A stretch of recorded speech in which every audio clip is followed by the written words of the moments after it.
Welcome back students to my channel Juicy Brains. I am Dr. Yashna Marks and we are discussing partnership accounting.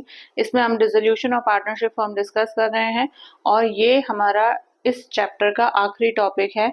तो एक problem को हम solve करते हैं जिसमें कि प्रायर हमने एडजस्टमेंट्स पहले देखे जो profit and loss appropriation account से रिलेटेड थे। You have to draw the capital accounts also. I hope so आपको वो एडजस्टमेंट्स क्लियर हो गए होंगे। दे आर वेरी इंपॉर्टेंट, वो पहले एग्जाम में आ चुके हैं। क्लियर। तो आज हम एक और क्वेश्चन को डिस्कस कर लेते हैं जिसमें कि बैलेंस शीट तो हमें दी है। We don't have to draw the balance sheet, that means balance sheet is given in the question, but in this question specifically capital amounts के साथ करंट अकाउंट्स का भी आपको बैलेंस दिया है। कैपिटल अकाउंट्स का बैलेंस भी है, करंट अकाउंट का बैलेंस भी है। तो जिस क्वेश्चन में बैलेंस शीट में दोनों कैपिटल अकाउंट भी दिया है, करंट अकाउंट भी दिया है, तो उस केस में कैसे हम प्रॉब्लम को सॉल्व करेंगे। So the question will be on your screen. It says A, B and C were sharing profits equally and firm was dissolved, और उस दिन उनकी बैलेंस शीट आपको क्वेश्चन में दी है। Clear. Now on the liability side you can see capital accounts दिए हैं A, B and C के, एंड करंट अकाउंट्स A और B का दिया है, and then debit balance C का दिया है। तो C का करंट अकाउंट है, A और B का भी करंट अकाउंट का बैलेंस दिया है। So in this case you know when there are two accounts given in the question, that means कि कैपिटल अकाउंट्स में तो सिर्फ कैपिटल से रिलेटेड एंट्रीज जाएंगी, means capital is fixed in this case, और अपार्ट फ्रॉम कैपिटल जितने सारे adjustments होंगे वो सारे हम करंट अकाउंट में करेंगे। Clear. And some I think so 5 adjustments are given for realization, so we have to prepare the necessary accounts. चलो पहले हम realization prepare कर लेते हैं। Let's discuss this one by one. So पहले तो हम assets को transfer कर लेते हैं to debtors. How much? 55,000. To stock 81,000.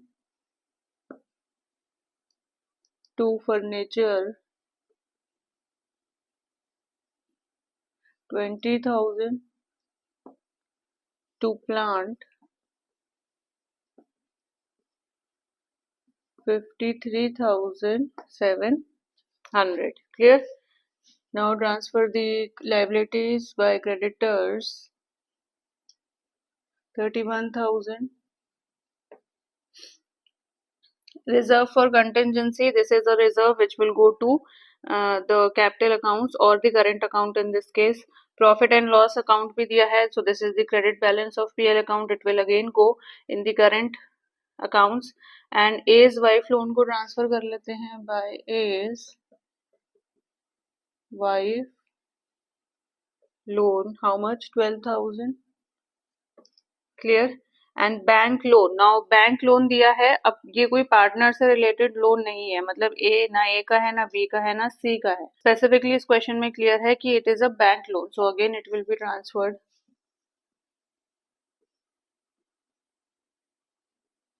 By bank loan account. This is 20,000।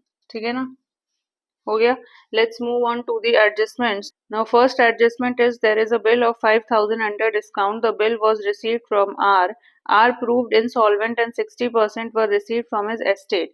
यानी कि R से हमें 5,000 रुपीज मिलने थे, हमने बिल ड्रॉ करा, R became insolvent. क्लियर। तो 5,000 हमें उससे रिकवर नहीं हुए, सिर्फ 60% ही रिकवर हुए। क्लियर। तो अब क्योंकि बिल डिस्काउंटेड था, डिस्काउंटेड बाय द बैंक, ठीक है ना, तो अब इस केस में क्या हुआ, जब आर इंसॉल्वेंट हो गया, now just keep in mind the concept of the bills of exchange की उस केस में जब हम बैंक में जाके बिल को डिस्काउंट करते हैं, तो ऑब्वियसली अगर हमारा जो डेटर होता है वो इंसॉल्वेंट हो जाता है, तो ऑब्वियसली हमें ही बैंक को पे करना है। वाई? बिकॉज बैंक ने वो बिल डिस्काउंट कर दिया, बैंक ने हमें पैसा दे दिया था बिफोर द मेच्योरिटी और द ड्यू डेट। क्लियर। तो अब ये 5,000 तो हमें नहीं मिलने, ही बिकेम इंसॉल्वेंट, तो ऑब्वियसली अब ये 5,000 की लाइबिलिटी है जो कि हमें पे ऑफ करनी है। तो it will be to bank account dishonour of bill. कितना था? 5,000 हमें पे करना है, ये हमारी लाइबिलिटी हो गई। अब इसके अगेंस्ट हमें कितना मिला? ठीक है, इसके अगेंस्ट हमें मिला 60%. That means we received 3000. Now we are receiving 3000 instead of 5000. तो अगेन ये बैंक में जाएगा. दूसरा देख लेते हैं. It was found that an investment not recorded in the books is worth 8000. अब इन्वेस्टमेंट था 8000 का जो रिकॉर्ड नहीं हुआ, and this is taken over by one of the creditors at this value. अब क्योंकि क्रेडिटर्स को हमें 31000 पे करने हैं, तो चलो इनको भी कर देते हैं टू बैंक अकाउंट. अब क्रेडिटर्स को हम पे कर रहे हैं, तो कितना पे करना था? 31000 पे करना था. उसमें से इन्वेस्टमेंट 8000 के हमने उसे दे दिए, तो 8000 हमारे लेस हो गए. Now finally how much we have to pay? This is 22000. Clear? तो क्रेडिटर्स को हमने पे ऑफ कर दिया. अब आ जाते हैं एज वाइफ लोन. इसके लिए कोई एडजस्टमेंट है? थर्ड है A agree to accept furniture in full settlement of his wife's loan. अब वाइफ्स लोन ए ने तो पे रीपे कर दिया, बट कैश में नहीं किया. उसने ये बोला कि इसके बदले मुझे फर्नीचर दे दो. ठीक है, तो in exchange with the furniture he repaid his wife loan. Clear? क्योंकि अगर सिंपल इसमें कोई एडजस्टमेंट नहीं होता तो हम टू बैंक करके और ये इस लोन को रीपे करते, दैट इज 12000. ठीक है ना?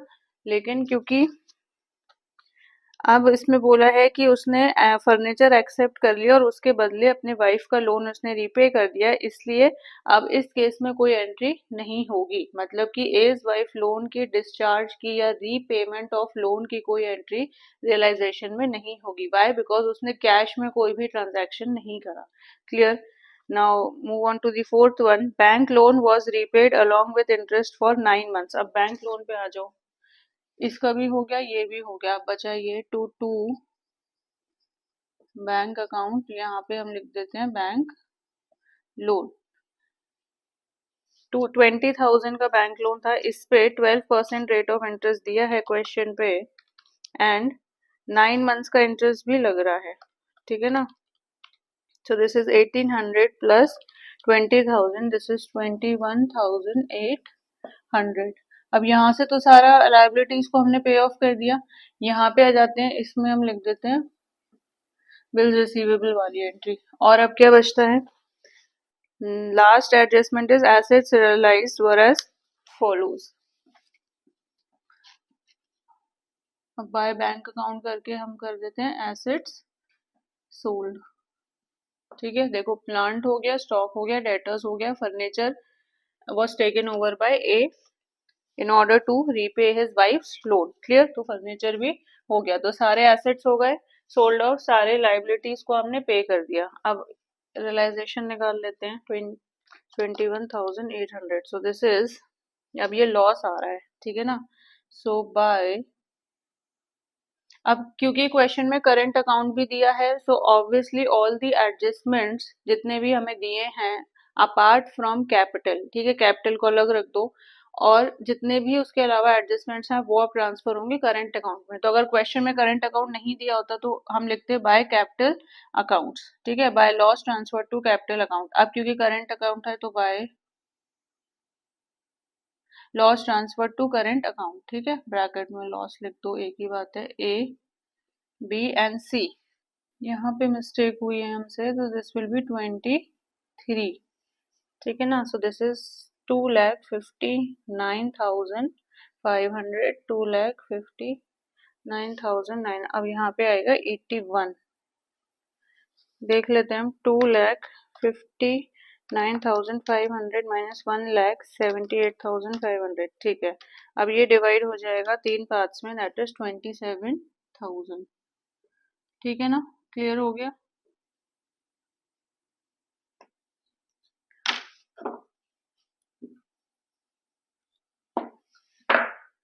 आई होप सो रियलाइजेशन के आपको एडजस्टमेंट्स क्लियर हो गए होंगे. Let's move on to the, अब करंट अकाउंट बना लेते हैं हम. अब करंट अकाउंट का बैलेंस ट्रांसफर कर लो सबसे पहले. It will be same as capital accounts.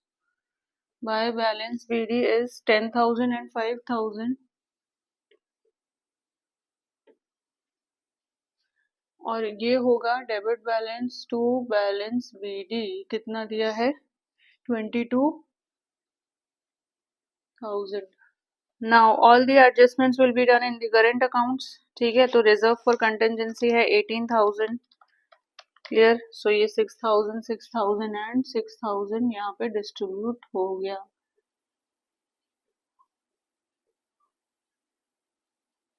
Bye reserve for contingency. Clear. Profit and loss का क्रेडिट बैलेंस है, तो ये भी प्रॉफिट है हमारा. So this is 12,000 4.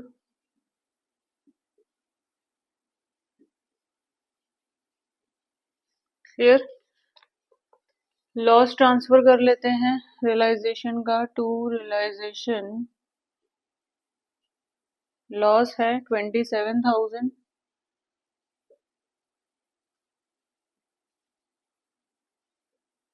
ठीक है, और तो कुछ नहीं दिया. Apart from this nothing else is given. तो चलो इसको कैलकुलेट कर लेते हैं. ठीक है, तो ये 7,000 यहाँ आ गया. अब इसको हम करेंगे बाय कैपिटल अकाउंट्स में ट्रांसफर. अगर सिंपली कैपिटल अकाउंट्स दिया होता, करंट अकाउंट्स नहीं क्वेश्चन में मेंशन होते, तो यहाँ पे हम फाइनली जो बैलेंसिंग फिगर वाली एंट्री है उसमें हम बाय बैंक करके लिखते हैं. By because in the last you have to prepare cash और बैंक अकाउंट. बट ईयर क्योंकि करंट और कैपिटल अकाउंट्स दिए हैं, तो हमें कैपिटल अकाउंट भी बनाना है, उसमें हमें कैपिटल्स का एडजस्टमेंट शो करना है, and then finally you will move forward to the cash and bank account. Clear. तो अब ये 7,000 हो गया. इसका देख लेते हैं 10. ये हो गया 15. तो ये भी हमारा यही आएगा 12,000. और ये हो गया 10. ये भी हमारा यही आएगा 22,000 plus 27,000. 49,000 minus 10,000 is 39,000. Clear. Now capital accounts का भी हमें ओपनिंग बैलेंस दिया है. So by balance BD how much 60,000. This is 50,000 and this is 20,000. सारे क्रेडिट बैलेंस दिए हैं. कैपिटल अकाउंट्स में आपको पता है कैपिटल फिक्स्ड होते हैं, इसलिए कैपिटल का ही एडजस्टमेंट आएगा. सो ऑब्वियसली यहाँ पे ये हम ट्रांसफर करेंगे. ठीक है ना. So the entry was as capital account debited to as current account. तो ये यहाँ आ जाएगा. तो to current account. Clear. This is 7,000. This will be 12,000 and this is 39,000. ठीक. This will be 53,000 जो कि यहाँ आ जाएगा. सॉरी, यहाँ आएगा. This is 2. अब आएगा बैंक अकाउंट, क्योंकि ये अब फाइनली हमें बैंक अकाउंट में ट्रांसफर करना है और फाइनली हम वो आखिरी वाला अकाउंट प्रिपेयर करेंगे. क्लियर. यहाँ पे आएगा 38,000 और यहाँ पे आएगा 19,000 जो अब यहाँ आएगा. Sorry, bye bank account. अब ये भी सी का बैलेंसिंग फिगर है. कितना 19,000. क्लियर. बैलेंस कर लेना दोनों तरफ अकाउंट्स को. तो अब ये फाइनली जो हमारा अमाउंट निकल के आया, this will go in the bank account. I hope so students आपको ये current account and capital accounts वाला क्वेश्चन अच्छे से क्लियर हो गया होगा. सो अगर करंट अकाउंट्स क्वेश्चन में मेंशन है तो सारे एडजस्टमेंट्स आपको करंट अकाउंट में ही करने हैं and only the adjustments related to the capital, क्योंकि यहाँ पे कैपिटल फिक्स्ड होते हैं इसलिए हम कैपिटल अकाउंट ओपन करते हैं. तो रिलेटेड टू कैपिटल एंट्रीज ही हम कैपिटल अकाउंट्स में करेंगे and then finally you will make the bank account. So with this we have finished of the dissolution of partnership firm. और पार्टनरशिप के जितने भी पार्ट्स थे हमने डिटेल में अच्छे से वो सारे कवर करे हैं. अगर आपको इनके प्रीवियस टॉपिक्स में कुछ डाउट है तो please refer to the previous lectures. पहले के वीडियोस देखो, वो क्लियर होगा. So I have covered all the entire topics of partnership in a very detailed manner, and I hope so आपको वो सारे concepts भी clear हो गए होंगे. So in the upcoming lectures we will move on to the next chapter, that is cash flow statement. See you in the next class. So students, अगर आपको मेरा lecture पसंद आया हो तो इसे like करें, share करें and do subscribe to my channel. See you in the next class.